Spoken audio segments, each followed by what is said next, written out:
Hello students, a very good morning to all of you. I hope all of you are fine and safe at your home and doing your studies regularly.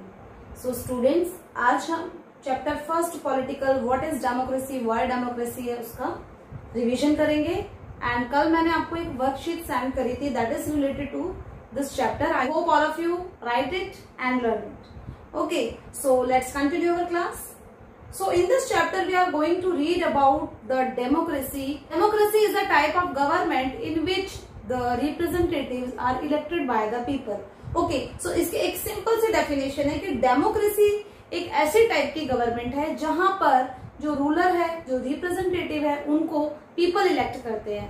अब people किस procedure से उनको elect करते हैं? They all have right to vote. उनके पास में right to vote होता है एंड वो उसका यूज करके अपने रिप्रेजेंटेटिव है उनको इलेक्ट करते हैं. Okay, so the simple term जब भी हम डेमोक्रेसी वर्ड सुनते हैं मीन्स जहां पर जो सिटीजन्स है उनको वेरियस टाइप के राइट्स हैं, फ्रीडम है and they enjoy there freedoms and rights.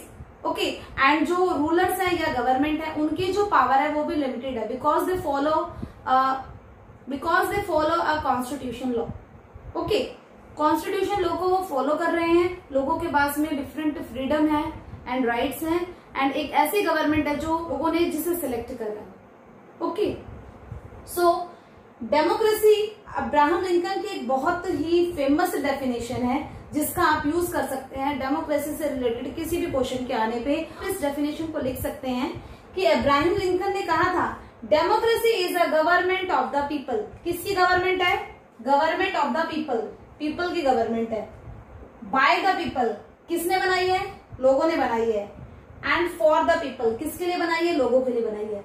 तो लोगों की गवर्नमेंट लोगों ने बनाया है एंड लोगों के लिए बनाया गया है. That is the democracy. Okay, so ये डेफिनेशन सिंपल है, सभी को लर्न हो जाएगी. Democracy is a government of the people, by the people and for the people.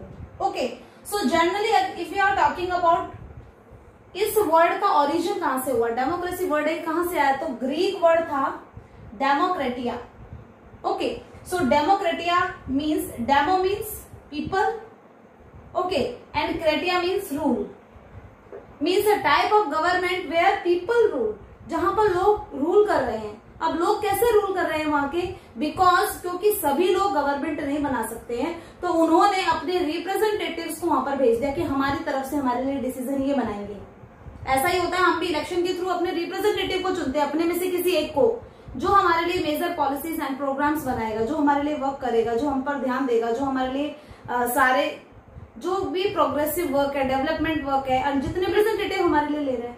Right, सो अगर हम एग्जाम्पल लें कि सभी क्लासेस है, उन्होंने गेम्स के बारे में कुछ डिस्कस करना है, तो क्योंकि सभी क्लासेस के सभी बच्चे एक साथ आर्ग्यूमेंट नहीं कर सकते हैं तो वो अपनी क्लास से अपने रिप्रेजेंटेटिव किसी एक को भेज देंगे जो स्पोर्ट्स में अच्छा है, या मॉनिटर को भेज देंगे कि आप जाइए जो भी स्पोर्ट्स के रिगार्डिंग में मीटिंग हो रही है और जो भी फैसला हो वहां पर आप ये बोलना हमारी डिमांड्स ये है. ओके, सो क्योंकि सभी लोग मिलकर के गवर्नमेंट सब लोग नहीं बना सकते तो लोगों ने गवर्नमेंट जरूर बनाई है, लेकिन वो गवर्नमेंट किसके थ्रू बन रही है? उनके रिप्रेजेंटेटिव के थ्रू बन रही है. Okay, so difference between democratic and non democratic government, ये बहुत ज्यादा इंपॉर्टेंट क्वेश्चन और बहुत ज्यादा इजी भी है क्योंकि वाइस वर्सा है, जो डेमोक्रेसी में होगा वो नॉन डेमोक्रेसी में नहीं होगा, वैसा उसका अपोजिट है. तो अगर हम डेमोक्रेसी की कैरेक्टरिस्टिक्स या फीचर्स लर्न कर लेते तो ऑटोमेटिकली नॉन डेमोक्रेटिक गवर्नमेंट है वो हमें पता चल जाएगी क्या है. देखिए, इलेक्टेड बाय द पीपल, सबसे जो मेन कैरेक्टरिस्टिक है डेमोक्रेसी का, the democratic government is elected by the people. But in non democratic में मोनार्की हो सकता है. ओके, एंड मिलिट्री रूल हो सकता है. मिलिट्री रूल में क्या है कि जो मिलिट्री के लीडर है उन्होंने गवर्नमेंट बना रखी है लेकिन उनको लोगों ने नहीं चुना है.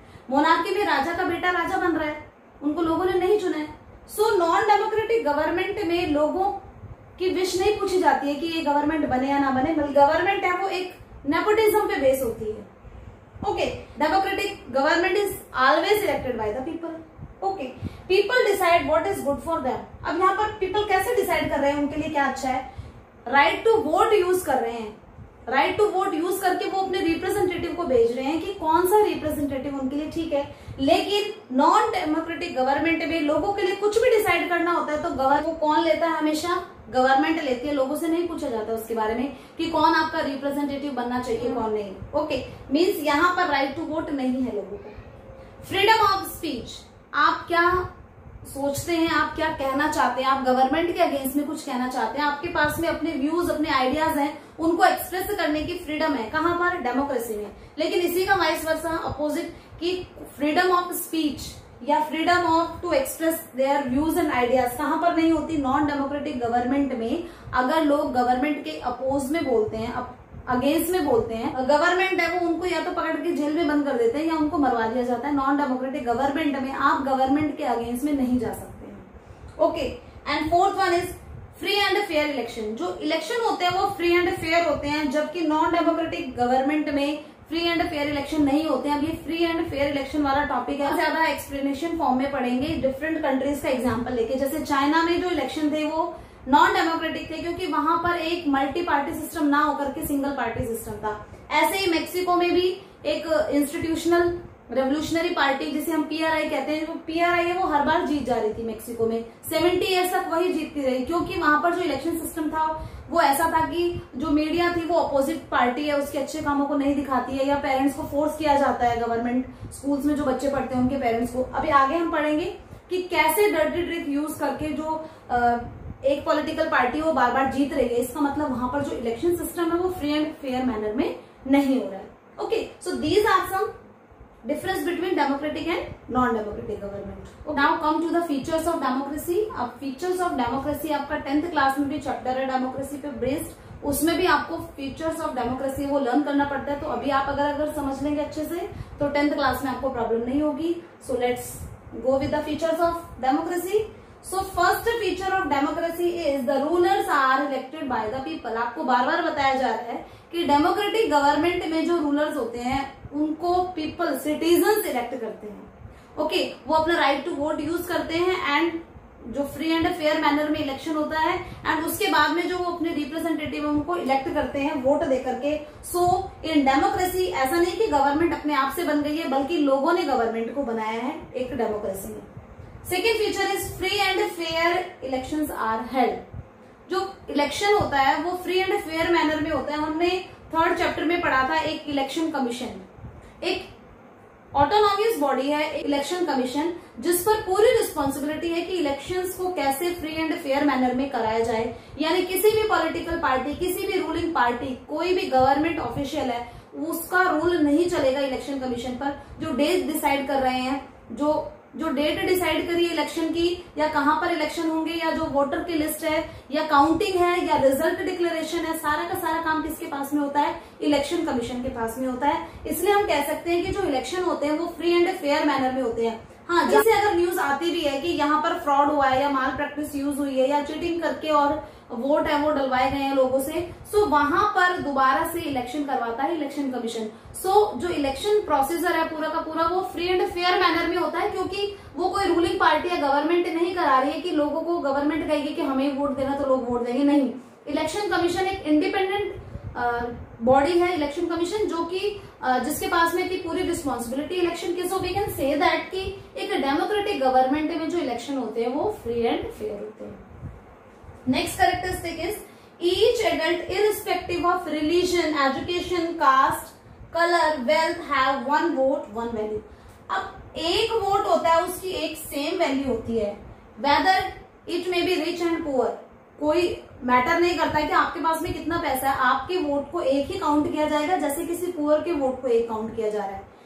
उसमें एजुकेशनल क्वालिफिकेशन का कोई रोल नहीं है कि जो एजुकेटेड पीपल है उसको 2 काउंट किया जाएगा, जो अनएजुकेटेड है उनको 1 काउंट किया जाएगा। नहीं, आपके पास में चाहे कितनी एजुकेशन है, आपका कुछ भी रिलीजन है, आपका स्किन कलर कुछ भी है, ओके, आप किसी भी कास्ट के हैं, कुछ भी, आपके पास कितना भी पैसा है, कुछ भी मैटर नहीं करता है। Every citizen have, I mean adult citizen, okay, every citizen have 1 vote and 1 vote have 1 value. Okay, so यहां पर कौन सा कॉन्सेप्ट है? 1 पर्सन 1 वोट एंड 1 वैल्यू। एक पर्सन के पास में 1 वोट है और उस 1 वोट का सेम वैल्यू है। Okay, next is rule of law. कुछ लॉज को हम फॉलो करते हैं, ऐसा नहीं कि एक सिस्टमेटिक वे में कुछ भी नहीं हो रहा है, सब कुछ सिस्टमेटिक वे में होता है। जो भी कॉन्स्टिट्यूशंस में लॉ लिखे गए हैं, है ना, उनको हम फॉलो करते हैं, और जो उनको नहीं मानता उनको पनिश भी किया जाता है। सो यहाँ पर रूल ऑफ लॉ मीन्स कानून का नियम भी है। एक कानून हम बोलते हैं ना कि लॉ है, यहाँ पर हम लॉ को फॉलो कर रहे हैं, जो गलत करेगा उसको पनिशमेंट मिलेगी।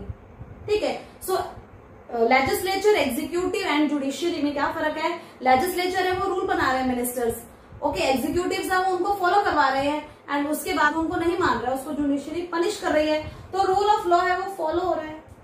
The right of the citizens must be protected through the constitution. अब लोगों को कुछ फंडामेंटल राइट्स दिए गए हैं and right to constitutional remedies में ये कहा भी गया है, मतलब हमारे पास में फंडामेंटल राइट्स है और एक राइट टू कॉन्स्टिट्यूशनल रेमेडीज है, जिसमें कहा भी गया we can approach the court if our fundamental rights are violated by anyone. चाहे गवर्नमेंट उसको वायलेट करे, चाहे कोई भी मिनिस्टर उसको वायलेट करे या कॉमन पर्सन उसको वायलेट करे, तो हम कहाँ जा सकते हैं? हम कोर्ट में जा सकते हैं कि हमसे हमारा फंडामेंटल राइट्स है वो छीना जा रहा है। सो एक डेमोक्रेटिक गवर्नमेंट में लोगों के पास में कुछ राइट्स होते हैं और उन राइट्स को प्रोटेक्ट करने के लिए क्या है? कॉन्स्टिट्यूशन है, क्योंकि कॉन्स्टिट्यूशन में जो कुछ मेंशन है उसी को फॉलो करते हुए वहां पर रूल करती है government. Okay, next point is there must be an independent judiciary.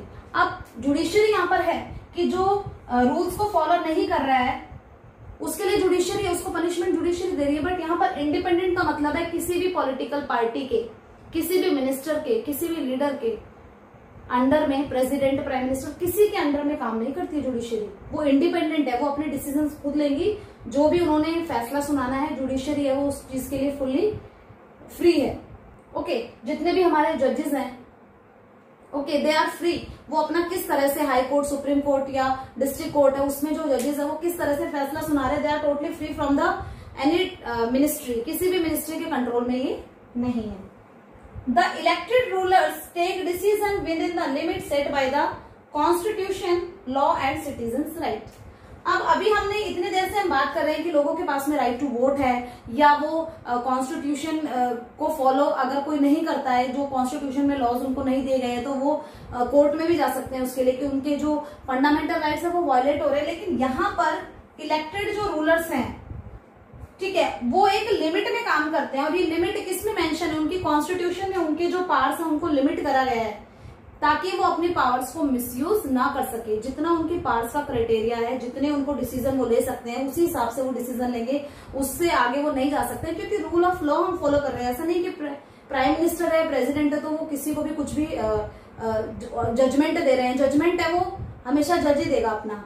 Okay, सो यहाँ पर जो कॉन्स्टिट्यूशन है उसमें जो इलेक्टेड रिप्रेजेंटेटिव है उसकी पावर्स को लिमिटेड रखा गया है क्योंकि वो अपनी पावर का मिसयूज ना कर पाए।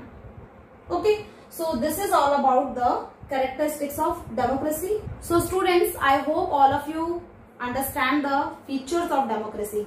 मीन्स अगर क्वेश्चन आता है कैरेक्टरिस्टिक्स ऑफ डेमोक्रेसी लिखना है आपने या फीचर्स ऑफ डेमोक्रेसी लिखना है, सो आपने यही पॉइंट्स उसमें लिखने हैं। और कोई भी पॉइंट अगर उसको एक्सप्लेन करने के लिए भी आता है तो आप उसको एक्सप्लेन कर पाए, इस तरीके से आपने समझना है।